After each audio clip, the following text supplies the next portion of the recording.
Well, I'm sort of shooting this on 420, so I should light up this roach, whatever the fuck it is, and take a hit because it's 420. Every day is 420 for me.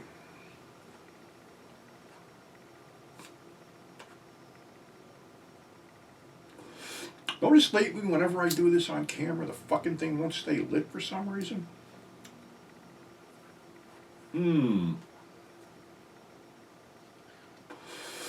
There we go. At least we get a good hit out of that. But anyway, every once in a while somebody asks me if I want something. And if anybody has that DVD I put out, Busty Bombshells of the Atomic Age, you'll see two young ladies surrounding me on the cover. And those young ladies are Serena and Kat, which were my fictitious daughters for a while. We had met in New York at the Pioneer screenings and became friends. And Serena and I are still in touch as of today. She's a clinical psychologist. She did good for herself. And she always keeps in touch, and she asks me, what do you want? What do you need? What are you craving for that you can't get up there that we have down here? Well, the first thing was a crumb bun. And not just any crumb bun, because I don't know anywhere else in the country where they call these things melt-away crumb buns, because basically the bun itself is mostly crumb and very little cake, so it sort of melts in your mouth. So she sent me two huge ones of those. So last week, she got a hold of me again, and she says, how's your sweet tooth doing? And I'm like, well, you know, I got to say something. This is another Liquidators deal, too, because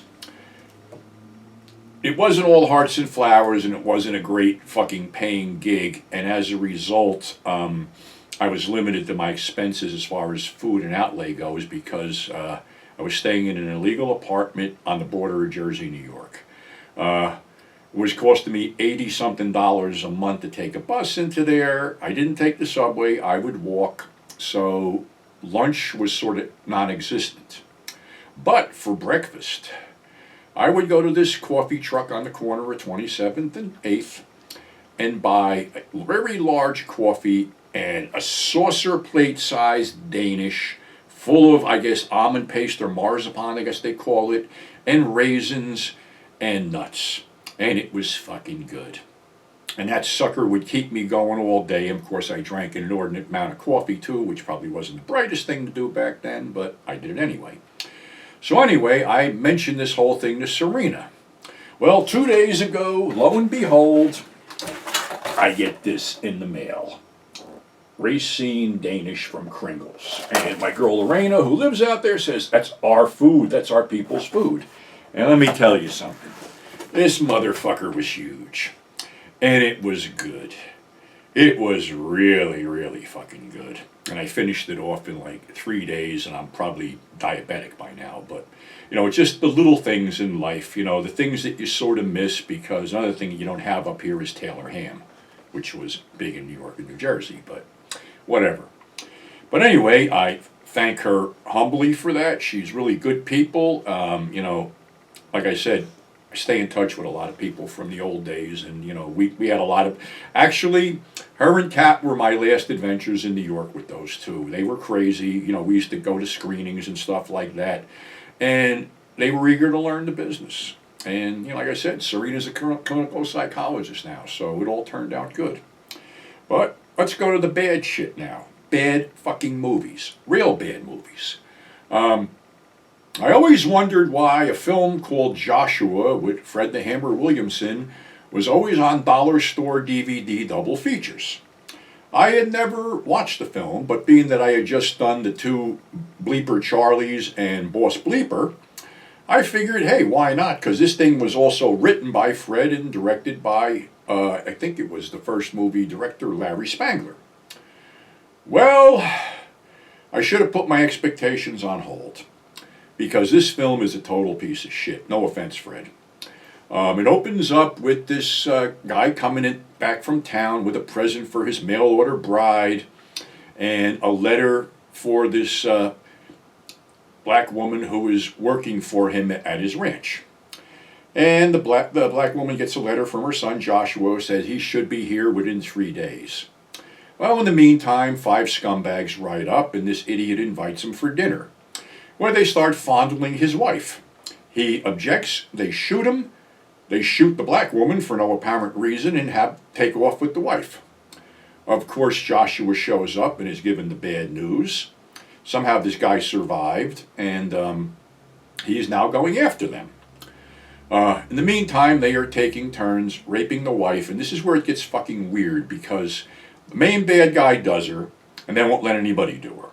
And then there's a night scene where basically, I guess they're all doing her, and one guy, you hear him yell out, "This is more fun than raping my 9-year-old cousin."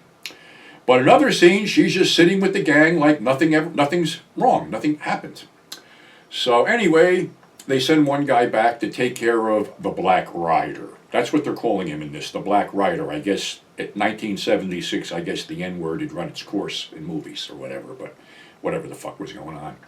So this guy's riding back, and Fred throws, well, you got to see the scene. They insert a nature scene of a rattlesnake, and Fred throws an obvious rubber snake off the precipice onto the guy. It bites the guy in the neck, and he dies. Another guy wakes up with a spike through his neck. Yada yada, etc., etc., etc. Then they go into a town that's protected by a bunch of outlaws. Well, I've never seen a shittier bunch of outlaws. Somebody must have given each of these guys $10 and told them to go to Kmart, this is 1976, and take whatever they could off the rack.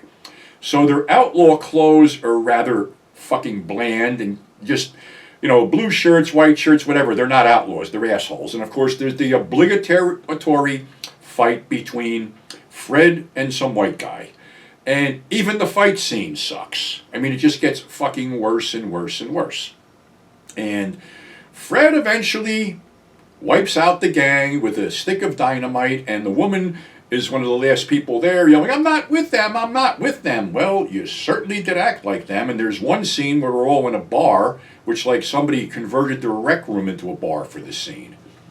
I mean, no offense, Fred, you've done some great stuff, but this isn't one of them, and now I know why this thing is in the dollar store DVD bin on a double feature.